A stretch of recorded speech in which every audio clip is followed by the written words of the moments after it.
નમસ્કાર, હું તો બોલીશમાં હું રોનક પટેલ આપનું સ્વાગત કરું છું. હું તો બોલીશ આજે સતત 1828મો એપિસોડ અને 1828મા એપિસોડના બે મુદ્દા છે. પહેલો મુદ્દો છે ઉનાળો કે ચોમાસું. જી હા, ભર ઉનાળે 15 દિવસમાં બીજી વાર માવઠું પડ્યું છે. ખેડૂતોને બરબાદ કરતો વરસાદ પડ્યો છે.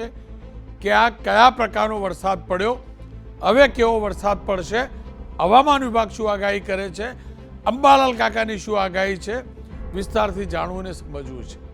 તો બીજો મુદ્દો છે આપનો કેટલો વ્યાપ. સ્થાનિક સ્વરાજની સંસ્થાની ચૂંટણીઓની અંદર આપનો કયા વિસ્તારમાં કેટલો વ્યાપ છે અને બીજેપીના નેતાઓ એ અંગે શું માને છે એ જાણવું સમજવું છે. પણ શરૂઆત માવઠાના મારના સમાચારથી. સામાન્ય સંજોગોમાં એપ્રિલ મહિનાના આ દિવસોમાં તમામ માધ્યમોમાં સમાચાર ગરમીને લગતા હોય છે, પરંતુ આ ઉનાળાની અંદર ગરમીને લગતા સમાચારને ક્યાં સ્થાન નથી, કારણ કે 15 દિવસની અંદર બીજી વાર માવઠું પડ્યું છે. આજે ઉત્તર ગુજરાત અને મધ્ય ગુજરાતમાં આફતનો વરસાદ આધી સાથે આવ્યો છે. વેસ્ટર્ન ડિસ્ટર્બન્સ અને બે સાયક્લોનિક સર્ક્યુલેશન એમ 3 સિસ્ટમ સક્રિય થતાં રાજ્યના 1.5 ડઝન જેટલા જિલ્લાઓની અંદર તોફાની કમોસમી વરસાદ ખાબક્યો છે. ખાસ કરીને ઉત્તર ગુજરાત અને મધ્ય ગુજરાતમાં એ પ્રકારે વરસાદ પડ્યો છે. ખેતી અને કૃષિ પાકોને ભારે નુકસાન થયું છે. હવામાન વિભાગ અને સરકાર તરફથી જે આંકડા આપવામાં આવ્યા છે મુજબ રાજ્યના 37 તાલુકાઓમાં આજે વરસાદ નોંધાયો છે. આ 37 તાલુકામાં જે વરસાદ નોંધાયો છે તેમાં અરવલ્લીના સાઠંબા તાલુકામાં સૌથી વધુ 1 ઇંચ અને 18 મિલીમીટર, તો ગાંધીનગરના માણસામાં 1 ઇંચ અને 2 મિલીમીટર, તો હિંમતનગર, વિજાપુર, તલોદ, ભાવનગર, ફતેપુરા, મોડાસા અને બાયડમાં 1.5 થી 1 ઇંચ સુધીનો વરસાદ ખાબક્યો છે. આ જે પણ વરસાદ છે એ સાંજના લગભગ 3 વાગ્યા બાદનો છે અને મોટાભાગનો વરસાદ 5 વાગ્યાથી લઈ 7, 7:30ની વચ્ચેનો છે. એક પછી એક જિલ્લાની વાત કરીશું. શરૂઆત મહેસાણા જિલ્લાથી કરીએ તો મહેસાણાની અંદર પણ જબરજસ્ત વરસાદ ખાબક્યો. મહેસાણા શહેરની સાથે સાથે ઊંઝા, મહેસાણામાં ઝાઝો વરસાદ ન પડ્યો પરંતુ ઊંઝા, બહુચરાજી, વડનગર, વિસનગર અને વિજાપુરમાં ભારે પવન સાથે કમોસમી વરસાદ ખાબક્યો. કરા સાથે વરસેલા વરસાદથી ચારે તરફ અફરાતફરીનો માહોલ જોવા મળ્યો. પવન જબરજસ્ત તીવ્ર હતો. થોડાક સમયમાં વધુ વરસાદ ખાબક્યો અને જેની વિપરીત અસર ઉનાવા એપીએમસીમાં જોવા મળી છે. ઉનાવા એપીએમસીની અંદર માર્કેટ યાર્ડમાં રાખેલો માલ જણસ એની બોરીઓ પલળી ગઈ છે. કાપણી કરીને ખેડૂતોએ યાર્ડમાં લાવેલ અને વેપારીઓએ ખરીદેલી જણસની બોરીઓ વરસાદમાં પલળી ગઈ. પલળતી બોરીઓને બચાવવા ખેડૂતોને વેપારીઓ દોડધામ કરતા નજરે પડ્યા, પરંતુ કુદરતના કહેરની સામે અને ભારે પવનના કારણે જબરજસ્ત નુકસાન થયું. માર્કેટ યાર્ડની કેટલીક દુકાનોના શેડને પણ નુકસાન થયું છે. કેટલાક ઠેકાણે પાણી પણ ભરાયા હતા. ઊંઝાની અંદર પણ આ જ પ્રકારે વરસાદ ખાબક્યો. સ્વાભાવિક તેજ આ વરસાદથી ખેતરમાં તૈયાર થયેલો માલ પલળ્યો છે. સાથે જ એપીએમસીના આપ દ્રશ્યો જોઈ શકો છો. મારા ખેડૂતની સાલભરની સિઝનભરની મહેનત પલળી છે, તણાઈ છે, ભીજાઈ છે. આવા દ્રશ્યો જુઓ, શું હાલત થતી હશે એ ખેડૂતની, જેને આ સિઝનના પાક ઉપર દીકરા દીકરીના શિક્ષણ વિશે વિચાર્યું હશે, દીકરા દીકરીના લગ્ન વિશે વિચાર્યું હશે. ભારે પવનના કારણે ઊંઝા શહેરના બિલ્ડિંગનો કેટલોક ભાગ પણ ધરાશાયી થયો. દિવાલનો ભાગ ધરાશાયી થયો એ પણ દ્રશ્યો તમે જોજો. અને એક કારને નુકસાન થયું છે. સદનસીબે એ કારમાં કોઈ હાજર ન હોવાથી દુર્ઘટના ટળી. તો બીજી તરફ બહુચરાજીના, મારા ટીમને કહીશ કે દ્રશ્યો પણ પ્રસારિત કરીશું આપણે. બહુચરાજીના ગ્રામીણ વિસ્તારોમાં પણ ભારે વરસાદના કારણે બરબાદી થઈ છે. કમોસમી વરસાદના લીધે ઈંટોના ભઠ્ઠાને વ્યાપક નુકસાન થયું છે. માવઠાના કારણે કાચી ઈંટો જે હતી એ માટીમાં ફેરવાઈ છે. મહેસાણા જિલ્લાના વાલમ, વિસનગરનું વાલમ, ત્યાં પણ ભારે વરસાદ વરસ્યો છે. ભર ઉનાળે ગામની અંદરથી નદી વહેતી એવા દ્રશ્યો છે. ફાલમના પ્રવેશ દ્વારના આ દ્રશ્યો છે. આપ સમજી શકો છો કયા પ્રકારે વરસાદ વરસ્યો છે. અને કેમ કે વધુ નુકસાન ખેડૂતોને થયું છે. અન્ય જિલ્લાઓની વાત કરીએ પહેલાં મેં વાત કરી રાખી છે રાજેન્દ્રભાઈ પટેલ વાઇસ ચેરમેન છે ઉનાવા એપીએમસીના, એમની સાથેનો સંવાદ જોઈ ત્યારબાદ અન્ય જિલ્લાઓની પણ વાત કરીશું, અંબાલાલભાઈ પટેલ સાથે પણ વાત કરીશું. પરંતુ ઉનાવા, ઊંઝા, પાટણ, મહેસાણાની ખેતીને કેટલું નુકસાન થયું છે મહેન્દ્રભાઈના સંવાદ સાથે જોઈ લઈએ. રાજેન્દ્રભાઈ, ઊંઝા, ઉનાવા, પાટણ કયા પ્રકારનો વરસાદ વરસ્યો, તેનાથી ખેતીને કેટલું નુકસાન થયું? રોનકભાઈ, અમારે 2:30 વાગે આ વાવાઝોડા સાથે વરસાદ શરૂ થયો અને એટલી મારા અંદાજે તો લગભગ 100 થી 120ની સ્પીડે વાવાઝોડું હશે. મેં તો રોનકભાઈ આ પહેલી વખત આટલું વાવાઝોડું સ્પીડમાં જોયું છે. અને એટલું સ્પીડમાં વાવાઝોડા સાથે વરસાદ સાથે કરા પણ પડ્યા. અને ઉનાવા માર્કેટયાર્ડની પરિસ્થિતિ, હું ઉનાવા માર્કેટયાર્ડનો સેક્રેટરી છું, એટલે ઉનાવા માર્કેટયાર્ડની અંદર આ પવન એટલી સ્પીડે આવ્યો ને તો અમારા દુકાનોના 4 દુકાનો હતા તો શેડ ઉડાડી દીધા. અને એની જે એંગલ ખરી ને એ બીજા માળ સુધી જતી રહી, એટલો પવનનું જોર હતું. અને 4 શેડની અંદર માલ જે તમાકુનો પડ્યો હતો ને એ બધો પલળી ગયો. ઉનાવા માર્કેટની અંદર રોનકભાઈ જે માલો આજે આવ્યા હતા, એકચ્યુઅલી શું થયું, ગઈકાલે 1.5 લાખ બોરીની ઇન્કમ હતી, અહીંયા આવક હતી ખેડૂતોની તમાકુની. તો એ તમાકુની આવક 1.5 લાખ બોરીના કારણે શું થયું કે અમે આજે એટલે મતલબ આજે ખેડૂતોને એવા મેસેજ આપ્યા હતા કે ભાઈ ગુજરાત સરકારની હવામાન વિભાગની આગાહી છે એટલે નવા માલો કાલે એન્ટ્રી આપવામાં નહીં આવે. છતો માલો 10,000 બોરી આવ્યા છે અને જૂના 30,000 બોરી પડ્યા હતા. આજે 40,000ની હરાજી મેં 12 વાગે પૂરી કરી દીધી. જો એ હરાજી આજે માલો વધ્યા હોત ને તો ભયંકર નુકસાન થાત રોનકભાઈ. એટલે આ જે નુકસાન થયું એપીએમસીમાં એ ખેડૂતોને થયું કે વેપારીઓને? બંનેને નુકસાન છે રોનકભાઈ. ખેડૂતોને નુકસાન છે અને વેપારીઓના માલો ટ્રેક્ટરોમાં ભરેલા માલો હતા, શેડોમાં હતા, શેડોમાં માલો હતા, એ સેફટીવાળા માલો હતા. પણ એટલો પવન સાથે વરસાદ હતો ને રોનકભાઈ કે બધા શેડોના માલ પણ પલળ્યા, એટલો પવનનું જોર હતું. અચ્છા, કેમ કે હજુ પણ તમને લાગે છે વરસાદને લઈ ખેડૂતોને કંઈ એપીએમસી તરફથી આપ કહેવા માંગતા હોય તો? હા રોનકભાઈ, હજી આગાહી મને વરસાદનો આજે પણ વરસાદ, એના પછી પણ વરસાદ ઉનાવા માર્કેટયાર્ડમાં પડ્યો જ છે. અને મને તો એ આ ધ્યાનમાં રાખીને મેં કાલે મારી હરાજીની પ્રક્રિયા બંધ જ રાખી છે અને ખેડૂતોને મેસેજ પણ કરી દીધા છે કે ભાઈ કાલે ઉનાવા માર્કેટયાર્ડમાં હરાજીની પ્રક્રિયા બંધ રહેશે. કારણ કે જે હરાજીમાં માલો રોનકભાઈ, જે હરાજીમાં માલો આજે જે વેપારીઓ લીધા છે એ ઉપાડવાની હજી એમને જગ્યા જ નહીં મળી.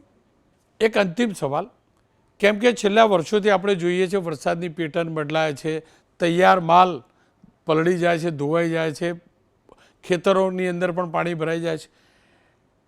તમને શું લાગે છે આનું નિરાકરણ? જો વરસાદને તો હું કે તમે રોકવી નહીં શકો, પણ શું થવું જોઈએ ખેડૂતને નુકસાન ના છે? આમાં તો રોનકભાઈ તમાકુનો માલ એવો હોય ને કે ખેડૂતો પોતાના ખેતરમાં જ રાખવો પડે, એને ઘેર રાખી શકાય નહીં. ખેતરમાં ખેડૂતો પાસે એવી કોઈ સગવડ હોય નહીં કે ભાઈ એને તો પછી તાડપત્રીથી ઢોક્યો હોય. આટલો ભારે પવન આવે તો તાડપત્રી ઉપર રહેવાની નથી. એટલે ખેડૂતોને તો ખરેખર તમાકુના ખેડૂતો તો પુષ્કળ નુકસાન જ છે રોનકભાઈ. મહેસાણા જિલ્લાની જેમ જ પાટણ જિલ્લામાં પણ ભારે પવન સાથે વરસાદ ખાબક્યો, ખેતીને પારાવાર નુકસાન થયું છે. ચાણસમા અને પાટણ તાલુકાના અનેક ગામડા, એ રણુજ હોય, મણુદ હોય, બાલીસણા હોય, સંડેર હોય, તમામ ઠેકાણે ધોધમાર વરસાદ ખાબક્યો છે, પવન સાથે ખાબક્યો છે. આપ મણુદ ગામના દ્રશ્યો જોઈ શકો છો. મિની વાવાઝોડું હોય અને ચોમાસાની અંદર જબરજસ્ત જામેલી સિઝન હોય એ પ્રકારનો વરસાદ ખાબક્યો, જેના કારણે ખેડૂતોનો પાક બરબાદ થયો છે. ઘઉં, એરંડા, અજમો, તમાકુ, વરિયાળી જેવા અનેક પાકોને ભારે નુકસાન થયું છે. આપ જોઈ શકો છો, આ અજમાના ખેતરની હાલત જોઈ શકો છો. અજમો, જીરું અને વરિયાળી, ખાસ કરીને જીરું અને અજમો ઘણા સેન્સિટિવ પાક ગણાય છે. થોડીક પણ આબોહવા બગડે તો એની અસર આ જણસ ઉપર દેખાય છે. અને અહીંયા તો ધોધમાર વરસાદ પડ્યો છે. બીજી તરફ જે તમાકુ તૈયાર થઈ હતી ખેતરની અંદર એના પર તમે દ્રશ્યો જુઓ છો, એ તમાકુ પણ પલળી ચૂકી છે. આપ આ તમાકુના દ્રશ્યો જોઈ શકો છો. ખેડૂતની ખેતી બરબાદ પાટણ તાલુકાના વિસ્તારમાં થઈ ચૂકી છે, આ હકીકત છે. માણસાની વાત કરી લઉં, ગાંધીનગર જિલ્લાના માણસાની અંદર, તો માણસામાં પણ ધોધમાર વરસાદ વરસ્યો અને મેં કહ્યું તેમ શરૂઆતમાં જ માણસા તાલુકાની અંદર 1 ઇંચ અને 2 મિલીમીટર વરસાદ ખાબક્યો અને આપ જોઈ શકો છો એપીએમસીની અંદર આપ પાકને જણસને પલળતી ધોવાતી ખેડૂતોની મહેનતને તણાતી દ્રશ્યો જોઈ શકો છો. માણસા નજીકના ઇટાદરા, આજોલ, અમરાપુર, અંબોડ, ચરાડા, દેવાડ, ભરૂચ સહિતના ગ્રામીણ વિસ્તારોમાં કમોસમી વરસાદના કારણે ઘઉં, રાડો, ડાંગર, બાજરી સહિતના પાકોને ભારે નુકસાન થયું છે અને એપીએમસીના દ્રશ્યો એ સાક્ષી પૂરે છે કે મારો ખેડૂત અને ખેત પાકનો વેપારી કેવી રીતે બરબાદ થયો છે. ગાંધીનગર બાદ વાત કરી લો મહીસાગરની, તો મહીસાગરના લુણાવાડાની અંદર અતિશય વરસાદ ખાબક્યો છે, કરા સાથે વરસાદ ખાબક્યો છે. આપ આ દ્રશ્યો જોઈ શકો છો દિવસના, કરા સાથે ભારે પવન, ધોધમાર વરસાદ, વાહન ચાલકો હેરાન થયા, પાણી ભરાયા, ખેતીને નુકસાન થયું છે. અને બપોર બાદની આ જે સ્થિતિ છે, ખાસ કરીને લુણાવાડા શહેર અને તાલુકાની અંદર ખેતી કેટલી બરબાદ થઈ છે, જેની સૌથી વધુ અસર દામોદ, લાલસર, સાધકપુર, જુફરાલી, સુરોલી, કડછલા આ તમામ ગ્રામીણ વિસ્તારોમાં ખેડૂતો હેરાન થયા છે. તો મહીસાગરના વિજાપુર શહેરમાં પણ ભારે વરસાદ ખાબક્યો છે. બજારોમાં પાણી વહેતા થયા હતા. બાલાસિનોરના રસ્તા પર અને ઘરની છતો પર કરાના ઢગલો થતા જોવા મળ્યા. કરા સાથે વરસેલા વરસાદથી ખેત પાકોને ભારે નુકસાન મહીસાગર જિલ્લામાં થયું છે. યાદ કરજો આપ, પાટણ તાલુકો ભારે નુકસાન, મહેસાણાનો ઊંઝા તાલુકો ભારે નુકસાન છે, ગાંધીનગરનો માણસા તાલુકો ભારે નુકસાન છે મારા ખેડૂત અને ખેત પાકોને, મહીસાગર, બાલાસિનોર, લુણાવાડામાં ભારે નુકસાન છે ખેડૂતને. હવે વડોદરા લઈ જાઉં તો વડોદરા શહેરની અંદર તો વરસાદ થોડો ઘણો પડ્યો જ, પણ વડોદરાના ગ્રામીણ વિસ્તાર કરજણ, સિનોર અને ડભોઈમાં જબરજસ્ત વરસાદ ખાબક્યો, જેના કારણે કપાસ, એરંડા, મકાઈ, તુવેર સહિતના પાકો બરબાદ થઈ ગયા અને ખેડૂત માટે આપ ફાટ્યું હોય ને તેવી સ્થિતિ છે. આપ આ દ્રશ્યો જોઈ શકો છો. અરવલ્લી જિલ્લાની વાત કરી લઉં તો અરવલ્લી જિલ્લાની અંદર વરસાદે જબરજસ્ત કહેર વરસાવ્યો છે.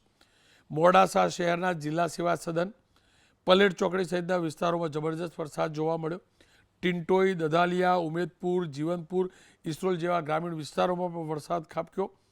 અમદાવાદ ઉદયપુર હાઈવે પરના દવાલી, ગઢડા કંપા સહિતના ગ્રામીણ વિસ્તારોમાં ભર ઉનાળે ચોમાસું જોવા મળ્યું. બાળ તાલુકાના ગ્રામીણ વિસ્તારોમાં પણ તોફાની પવન અને કરા સાથે વરસાદ ખાબક્યો છે. આપ કરા પણ જોઈ શકો છો. સૂકો ઘાસચારો હતો એ પણ પલળી ચૂક્યો છે. બાળથી દેગામ જવાના રસ્તા પર વૃક્ષ ધરાશાયી થતા વાહન વ્યવહાર પ્રભાવિત થતો આપ જોઈ શકો છો. કેટલો પવન ફૂંકાયો છે. મહાકાય વૃક્ષ મૂળ અને જમીન તજી દે છે. કેટલો માર હશે પવનનો આપ સમજી શકો છો. મેઘરજની અંદર પણ આ પ્રકારની સ્થિતિ હતી. મેઘરજની અંદર પણ કમોસમી વરસાદથી ખેડૂતોને ભારે નુકસાન થયું છે અને રેલાવાડા, જીતપુર સહિતના ગ્રામીણ વિસ્તારોમાં ખેડૂતોની ખેતી બરબાદ થઈ છે. સાબરકાંઠામાં પણ એ જ પ્રકારે તબાહી આજે જોવા મળી છે. હિંમતનગર, વડાલી, તલોદ સહિતના ગ્રામીણ વિસ્તારોમાં કમોસમી વરસાદ ખાબક્યો, ભારે પવન સાથે ખાબક્યો છે. આ પવનની ગતિ જોઈ શકો છો. મિની વાવાઝોડું હોય ને એ પ્રકારની સ્થિતિ છે. જે પ્રકારે આગાહી હતી તેના કરતાં પણ તેજ પવન ફૂંકાયો છે અને ભર ઉનાળે અચાનક કાળા ડિબાંગ વાદળા થાય છે, પવન ફૂંકાય છે, ગાજવીજ સાથે વરસાદ ખાબકે છે. રાહદારીઓ હેરાન થાય છે, વાહન ચાલકો હેરાન થાય છે, ખેડૂત બરબાદ થાય છે. હિંમતનગરના ગભોઈ, મોરડુંગરા, ગામડી, જવાનપુરા, બાગખોર, રૂપાલકંપા, ટિંબાકંપા, બાવરસર સહિતના ગામોની અંદર બરબાદીનો આ વરસાદ છે. રૂપાલ, રાયગઢ પંથકમાં પણ છૂટો છવાયો વરસાદ થયો. તો પ્રાંતિજના મજરા અને ચંદ્રાલા પંથકમાં પણ ભયંકર વરસાદ ખાબક્યો છે. દાહોદની અંદર ધોધમાર વરસાદ ખાબક્યો અને છેલ્લે જે દ્રશ્યો આવ્યા છે તે ઘણા ચિંતાજનક છે. આપ દાહોદના અત્યારના દ્રશ્યો જુઓ છો, હાલના દ્રશ્યો. છેલ્લા 1 કલાકથી વરસાદ હજુ પણ ખાબકી રહ્યો છે. શરૂઆતમાં ધીમી ધારે બાદ વરસાદની ગતિમાં વધારો થયો. હાલના દ્રશ્યો છે, તાજા દ્રશ્યો છે, લેટેસ્ટ દ્રશ્યો છે. બસ સ્ટેશન વિસ્તાર, ગોવિંદનગર, દેસાઈવાડ, ગોદી રોડ, ગોધરા રોડ સહિતના વિસ્તારોમાં સાંજ બાદ પણ આ વરસાદ ખાબકતો રહ્યો. અત્યારે પણ આ સ્થિતિ છે. જ્યારે દિવસની વાત કરી લઈએ તો દાહોદ જિલ્લાના ફતેપુરા શહેરના ગ્રામીણ વિસ્તારોમાં જબરજસ્ત વરસાદ ખાબક્યો. ફતેપુરાના નવા ગામ, પીપલારા, કરોડિયા જેવા વિસ્તારોની અંદર ભારે વરસાદ ખાબક્યો. દાહોદ શહેર અને આજુબાજુના ગ્રામીણ વિસ્તારોમાં પણ જબરજસ્ત વરસાદ પડ્યો અને ખાસ કરીને ગ્રામીણ વિસ્તારની અંદર ખેતીને ભારે નુકસાન થયું છે. દાહોદના ઘણા દ્રશ્યો દિવસ દરમિયાન એબીપી અસ્મિતા પ્રસારિત કરતું રહ્યું છે અને આ ખતરનાક વરસાદ છે, બરબાદીનો વરસાદ છે, નુકસાનીનો વરસાદ છે. ભરૂચ જિલ્લાની વાત કરી લઈએ, મધ્યથી થોડાક દક્ષિણ તરફ જઈએ તો ભરૂચ જિલ્લાના વાતાવરણમાં પણ પલટો આવ્યો અને જંબુસરના કાવી કંબોઈ પંથકમાં પણ જોરદાર કમોસમી વરસાદ ખાબક્યો છે, જેના કારણે રસ્તા પર નદીઓ વહેતી હોય તેવા પણ કેટલાક ઠેકાણે દ્રશ્યો જોવા મળ્યા હતા. અચાનક પડેલા કમોસમી વરસાદથી ખેડૂતોની ચિંતા વધી છે. આપ આ દ્રશ્યો જોઈ શકો છો. ભાવનગરની અંદર પણ આ જ પ્રકારે, કારણ કે અત્યાર સુધી આપણે જેટલા પણ સમાચાર જોયા તે ઉત્તર ગુજરાત અને મધ્ય ગુજરાતના જોયા, થોડાક દક્ષિણ ગુજરાતનો ભરૂચ જિલ્લો જોયો, પણ ભાવનગરની અંદર પણ ગાજવીજ સાથે આજે વરસાદ પડ્યો છે. આપ ભાવનગરના દ્રશ્યો જોઈ શકો છો. આ જ પ્રકારની સ્થિતિ ગુજરાતના આ તાલુકાઓમાં જોવા મળી છે. જેમ હવામાન વિભાગે જે આંકડા આપ્યા એ પ્રમાણે રાજ્યના 37 તાલુકાઓમાં વરસાદ નોંધાયો અને આ વરસાદે જબરજસ્ત બરબાદી ખેડૂતો માટે લઈને વરસાદ આવ્યો છે. સરકાર કઈ યોજના અંતર્ગત મારા ખેડૂતને શું આપશે એવું ખબર નથી, પણ માણસાના તો તમે દ્રશ્યો જોયા છે ને. માણસા એપીએમસીના દ્રશ્યો પણ તમે જોયા છે, ઉનાવા એપીએમસીના દ્રશ્યો પણ જોયા છે અને આ દ્રશ્યો તમે જોઈ શકો છો. એક પણ ફાઇલ કે વાયરલ વિડીયો નથી. એબીપી અસ્મિતાના એક સંવાદદાતાએ એક વિડીયો ચકાસીને મોકલ્યો છે. એપીએમસીનો વેપારીનો જણસ હોય કે ખેડૂત લઈને આવેલી જણસ હોય, એની હાલત આપ જોઈ શકો છો. 37 તાલુકાઓમાં જે વરસાદ ખાબક્યો છે, કદાચ ઓછા તાલુકાઓની અંદર 2 તાલુકામાં જ 1 ઇંચ કરતાં વધુ વરસાદ છે, પણ જ્યાં પણ થોડો ઘણો પણ વરસાદ પડ્યો છે ને, ત્યાં જે પ્રકારે ભારે પવન સાથે વરસાદ ખાબક્યો છે, અતિશય નુકસાન થયું છે. હવેની સ્થિતિ કેવી રહેશે એ માટે અંબાલાલભાઈ સાથે પણ વાત કરીશું, પણ ભરતભાઈ સાથે પહેલાં વાત કરી લઈએ. ભરતભાઈ, કયા પ્રકારે ખેડૂતને કેવું નુકસાન ગયું છે? તમામ દર્શક મિત્રોને ખેડૂતના નમસ્કાર. સાહેબ, આ તો વરસાદ નહીં, કુદરતનો કોપ લાગે છે. અમારા માણસા તાલુકામાં અમારા બાલવાથી ઉત્તર વિભાગમાં લીંબોદરા, માણેરપુર, રાજપુરા, માણસા પ્રોપર, પછી અર્જનપુરા, અલ્લુઆ, અમરાપુર, એ ગામડામાં તો આ ખરેખર ભૂકા કાઢીનો છે. અને થોભલા એટલે લાઇટો થાય સાહેબ બંધ છે, થોભલા પડી ગયા. હવે માણેપુરમાં તો મને સમાચાર મળ્યા કે ગોડાભાઈ જોઈતાભાઈના ટ્રેક્ટર પર ઝાડ પડ્યું, ટ્રેક્ટર પણ ભાગી ગયું છે. પછી જે ગોડાઉન હતો માણસાના બાજુના ગામડામાં, માણેપુર, રાજપુરા એવા ગામોમાં, એ ગોડાઉન આખો ઉડી ગયો છે. પત્રો પણ અત્યારે શોધતા જડતો નથી. હવે 5-7 માણસો તો ઘાયલના પણ મને સમાચાર મળ્યા છે, નામજોગ નહીં. એટલે અમારાથી ઉત્તરમાં લીંબોદરા આવ્યું, લીંબોદરા માણેપુર આવ્યું. એટલે અમારો જે એ પટ્ટામાં બાલવામાં પવન છે પણ ઓછો છે, પણ અમારાથી ઉત્તરમાં માણસા વિભાગમાં તો પુષ્કળ. વેપારીઓની પણ દશા સાહેબ, માર્કેટમાં માલ જો હવે વેપારીને તોલી લીધો અથવા ખેડૂતને તોલ્યા વગરનો ભાગ, જે માલ તોલાવો નથી એ ખેડૂતને નુકસાન, તૈયાર માલ જે વેપારીએ તોલ્યો છે તો એને પણ નુકસાન. એટલે આ બધી તકલીફો બહુ ભારે છે ને આ બધું ત્રણેય માર્કેટના બહાર જ છે. હવે માણેપુરમાં, રાજપુરામાં મને સમાચાર મેં લીધા, આપનો ફોન આવ્યા પછી કે ઇલેક્ટ્રિકના લગભગ 50 થી 100 થોભલા ભાગી ગયા છે. અત્યારે હાલ ત્યાં લાઇટો છે નહીં. એટલે અમરાપુર, અંબોર અને જે અલ્લુઆ અને પીપળે બધો ગામડામાં અંધાર પડશે સાહેબ. અને ઘાયલ થયેલા માણસો, ખેતીમાં તો નુકસાન છે જ, પણ માણસોને પણ નુકસાન થયું છે. એટલે સરકારને વિનંતી કરું કે ભાઈ, આપણા ધારાસભ્ય તો બહુ વિશાળ મનના માણસાના છે. એ કાલ પોતે હાજર જે તે વિભાગમાં જે નુકસાન થયું હોય એની હાજરીમાં, અને ભગવાન દયાથી એમના પર લક્ષ્મીજીનો વરસાદ વરસેલો છે, એ પણ સારી વાત છે. તે પોતે પણ કંઈક કોક નાના ગરીબ મોને મદદ કરી શકે એવા છે. એટલે એમને વિનંતી કરું કાલે હાજર રહી અને જે માણસામાં ગોધારા વિસ્તારમાં કેટલો વરસાદ મને બહુ નહીં, પણ માણસા વિસ્તારનો જે મેં ગામ ગણાયો ત્યાં તો એટલું બધું નુકસાન તો ખેતી પાક સિવાય વધારાનું કેટલ છે, થોડું ટ્રેક્ટર ભાગી ગયું. એટલે ગેમરભાઈ લાલાભાઈનું ગેરું તો આખું હમણાં મહિનો થયો આખું ગોડાઉન ઉડાડી દીધું છે. એ ગોડાઉન ઉડીને 11 kVની લાઈનને ટચ થયું છે. લાઈનના વાયરમાં કડાકા ભડાકે લાઈન પણ ઇલેક્ટ્રિકની તૂટી જશે. એટલે એ વિસ્તારમાં મણિપુરમાં, રાજપુરામાં એ ગામડામાં સાહેબ બાલવામાં નુકસાન એટલું વાવાઝોડું નથી, પણ એ મારા ગામથી ઉત્તરના લીંબોદરામાં એ ગામડામાં તો સાહેબ પુષ્કળ નુકસાન છે. એ ખરેખર એ ચર્ચા થઈએ ને એ માણસે મને વાત કરી દે ઓખમદીનો ઓછું આવી જાય એ વાત થઈ જાય. એટલે અમારા આખા ગુજરાતમાં થયું છે, પણ અમુક પટ્ટીમાં વધારે જે પવન આપણા સાહેબે જે વાત કરી કે 100 ને 120થી પણ વધારે પવન હશે. હું તો એવું કહું છું, અમારા બાલવામાં નહીં, બાલવાથી ઉત્તર મળે માણસા પટ્ટીમાં. એટલે જે જગ્યાએ થયું હોય સરકાર જોઈ લે અને યોગ્ય નિર્ણય લે એને સરકારને વિનંતી કરીએ સાહેબ, બીજું તો શું કરીએ, અમે કુદરતનો કોપ છે. જી બિલકુલ, અને આપની વાત પૂર્ણતઃ સાચી છે. આ કુદરતનો કોપ છે અને કુદરતના કોપનો શિકાર મારો ખેડૂત થાય છે, હર હંમેશ થાય છે. છેલ્લા 1 દશકથી હું સતત જોતો રહ્યો છું. કલ્પના કરો, જણસ આખી તૈયાર થઈ ગઈ, બધું થઈ ગયું, પ્લાનિંગ થઈ ગયું. આજે એપીએમસીમાં માલ વેચી રૂપિયા આવે. દીકરાએ 10મા 12માની પરીક્ષા આપી છે, ઉચ્ચ અભ્યાસ અર્થે બહાર મોકલવાનું વિચાર્યું છે. એમાંથી અનુમાન લગાવ્યું છે કે આટલા મણ એરંડા પાક્યા, આટલા મણ જીરું પાક્યું, આટલા રૂપિયા આવશે. એક ખેડૂત એની આંખ આગળ તણાતો પાક જોતો હશે તેની શું હાલત થતી હશે? ખેતરમાં પલળેલી જણસ જોતો હશે તો એની શું હાલત થતી હશે? ક્યાંથી એ બજેટ બનાવશે? સરકારનો કોઈ વાંક નથી, પણ નીતિ ચોક્કસથી કંઈક વિચારવી પડશે ખેતી માટે, નહીતર ખેડૂત ખેતીથી દૂર ભાગશે. ખેડૂત ખેતીથી દૂર ભાગશે. હજુ પણ હવામાનનો કોઈ ભરોસો નથી. અંબાલાલભાઈ પટેલ આપણે તમામ લોકો જાણીએ છીએ, લાંબા સમયથી કહેતા પણ રહ્યા હતા વરસાદ વરસશે. હવામાન વિભાગે પણ કહ્યું હતું, પણ આજે વરસાદ વરસવા પાછળનું કારણ શું ને હવે કેવું હવામાન રહેશે જાણવું સમજવું એટલે જરૂરી છે કે આપણે સતર્ક એ પ્રકારનું આયોજન કરી શકીએ શક્ય હોય એટલું. એટલે જ મેં અંબાલાલભાઈ સાથે વાત કરી છે થોડાક સમય પહેલાં, એ જોઈ લઈએ. અંબાલાલભાઈ, આજે ઉત્તર ગુજરાત અને મધ્ય ગુજરાતમાં ભારે પવન સાથે વરસાદ પડ્યો, કારણ શું રહ્યું?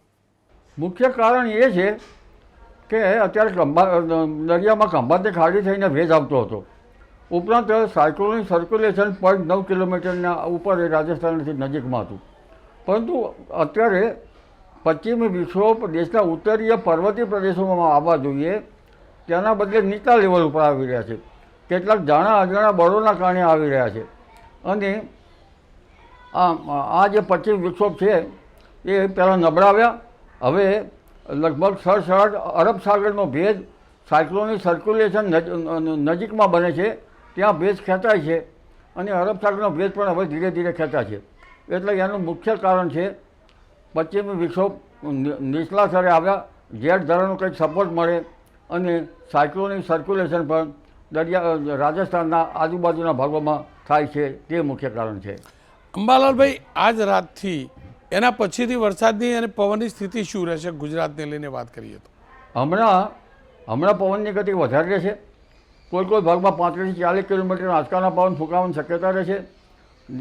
હવામાન જ્યારે સેચ્યુરેટેડ થઈ જશે ત્યારે પવનની ગતિ ઘટી જશે. પરંતુ તારીખ 7 અને 8માં વરસાદની સ્થિતિ રહેવાની શક્યતા રહેશે. એટલે જ્યારે પશ્ચિમી વિક્ષોભ જે છે એ ત્યારબાદ પૂર્વ તરફ ખસી જશે અને ધીરે ધીરે પવનની ગતિ ત્યારબાદ ઘટી જવાની શક્યતા રહેશે. એટલે પશ્ચિમ વિક્ષોભ જે આવી રહ્યો છે અને તેના કારણે આ પવનની ગતિ રહી છે. જોકે પવનની ગતિ તો આખું વર્ષ મે માસ ને જૂન માસ સુધી રહેવાની છે. જી. અચ્છા, બુધવાર ને ગુરુવારની વાત કરી લઈએ તો રાજ્યના કયા કયા વિસ્તારમાં કયા પ્રકારનો વરસાદ વરસી શકે છે? આજે મંગળવારે લગભગ ઉત્તર ગુજરાતના ભાગો, દક્ષિણ ગુજરાતના ભાગો, સૌરાષ્ટ્રના લગભગ જૂનાગઢના દક્ષિણ સૌરાષ્ટ્રના ભાગો અને ઉત્તર સૌરાષ્ટ્રના ભાગો, પશ્ચિમ સૌરાષ્ટ્રના કોઈ ભાગમાં આજે પ્રી મોન્સૂન એક્ટિવિટીનો વરસાદ થવાની શક્યતા રહેશે.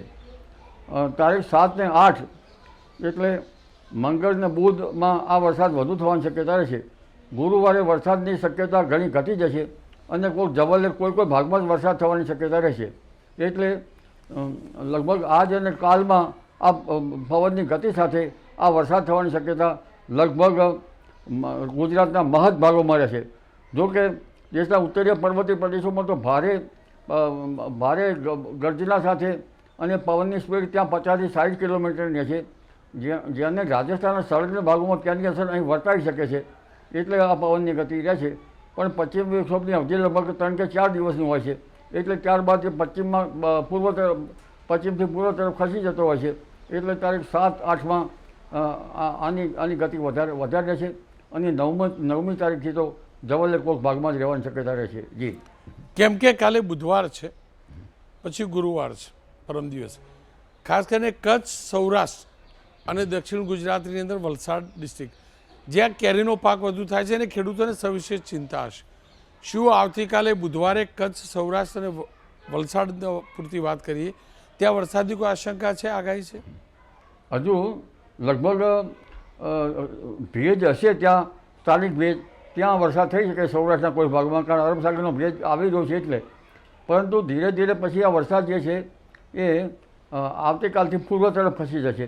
એટલે પૂર્વ ગુજરાતના ભાગો અને ત્યારબાદ ઉત્તર પ્રદેશના પૂર્વીય ભાગોમાં અને મધ્યપ્રદેશના પૂર્વીય ભાગોમાં આ વરસાદની ગતિવિધિ રહેવાની શક્યતા રહેશે. એટલે હજુ તારીખ 7 ને 8 સુધી આ વરસાદ રહી શકે.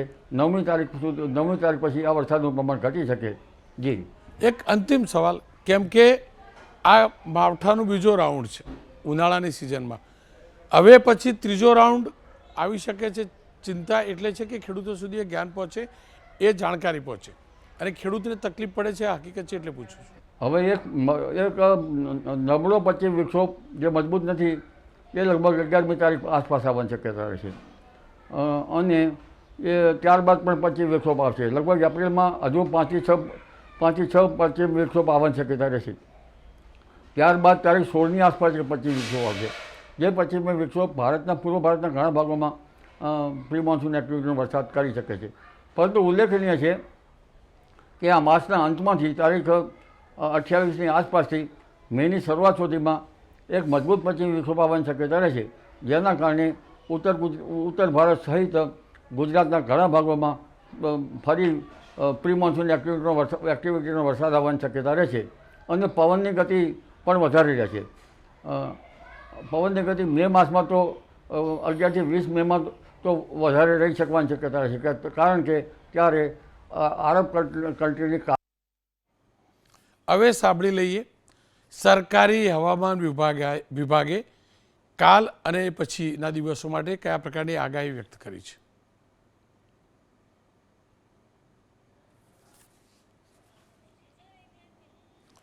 આપણા દ્રશ્યો થોડાક સમય પહેલાંના આવ્યા છે અને અનેક ઠેકાણે આ પ્રકારના વૃક્ષો ધરાશાયી થયા છે અને સતત આ પ્રકારના દ્રશ્યો આવતા રહે છે. પણ હવામાન વિભાગની આગાહી જોઈ લઈએ. बाकी जो दिन है 8 से 13 अप्रैल तक मौसम आमतौर पर शुष्क रहेगा, लेकिन 11, 12, 13 जो हमारा तटीय क्षेत्र है, गुजरात की जो उत्तर और दक्षिण गुजरात की जो तटीय क्षेत्र है, इसमें हॉट एंड ह्यूमिड कंडीशन रहेगा. इसमें डिस्कम्फर्ट भी रहेगा, डिस्कम्फर्ट फील होगी. 11, 12, 13 अप्रैल हमारा जो मैक्सिमम तापमान का पूर्वानुमान दिया गया है, अगले 48 घंटा तक कोई बड़ा बदलाव नहीं रहेगा, लेकिन उसके आगे ग्रेजुअल 2 से 4 डिग्री सेंटीग्रेड टेम्परेचर बढ़ता रहेगा. આ કમોસમી વરસાદથી મારો ખેડૂત બરબાદ થઈ ચૂક્યો છે.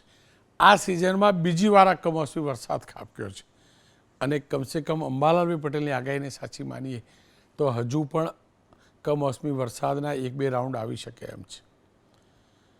તમામને કેરી ખાવી મીઠી લાગે છે, કોઈને પણ ગમે, પણ લખી રાખજો, જો આ જ પ્રકારે હવામાન રહ્યું, કેરી તો શું ગોટલા પણ નસીબ નહીં થાય. કારણ કે પવન સાથે જ્યારે વરસાદ ખાબકે છે ત્યારે કેરીનો અને તમામ પ્રકારના જે બાગાયતી પાક છે તેને સવિશેષ નુકસાન થાય છે. અગાઉ કચ્છમાં નુકસાન થઈ ચૂક્યું છે. રાહતની વાત એ છે કે સૌરાષ્ટ્રમાં જ્યાં કેરી પાકે છે અને વલસાડની અંદર જ્યાં કેરી પાકે છે, નવસારીમાં, ત્યાં નુકસાન નથી, વરસાદ હજી નથી પડ્યો. આશા અને અપેક્ષા રાખીએ હવામાન સત્વરે સુધરે અને મારા ખેડૂતનો બચો જે પણ પાક છે એ પલળતો, તણાતો, ડૂબતો બચે. સરકારે ગંભીરતાથી વિચારવું પડશે. ખેડૂતને કેવી રીતે સુરક્ષિત કરવો, ખેત પાકોને કેવી રીતે સુરક્ષિત કરવા. આભલા ઉપર છાપરું લગાવી એવું તો કોઈ છાપરું બચ્યું નથી, પણ સુરક્ષા કવચ ખેડૂતને કેવી રીતે આપવું, ખેડૂતનું નુકસાન કેવી રીતે કોમ્પન્સેટ કરવું, એ મુદ્દે નક્કર નીતિ સરકારે બનાવવાની જરૂર છે. ખેડૂતના જણસને, ખેડૂતને, ખેત પાકને, ખેતીને વીમા કવચ કેવી રીતે પૂરું પાડવું એ મુદ્દે સત્વરે નક્કર કાર્યવાહીની જરૂર છે. નહીંતર ખેડૂત નીકળી જશે. આ જ પ્રકારે જો વરસાદ પડતો રહેશે, સિઝન બદલાતી રહે, માવઠા આવતા રહે, ક્યારેક અતિશય વરસાદ ખાબકી જાય, ક્યારેક વાવાઝોડું આવી જાય, એક વર્ષમાં 4-4, 5-5 ઝટકા મારા ખેડૂતને આવે છે. આ સ્થિતિ આજની ઉત્તર અને મધ્ય ગુજરાતની છે. ભગવાનને પ્રાર્થના છે હવે ખમૈયા થાય, વરસાદ ન વરસે, વાવાઝોડું એટલે કે મિની વાવાઝોડું કે વંટોળ પણ ન આવે. હું તો બોલીશ વાત. હવે અન્ય એક મુદ્દાને મુદ્દો છે રાજકીય, અને મુદ્દો છે આપનો કેટલો વ્યાપ.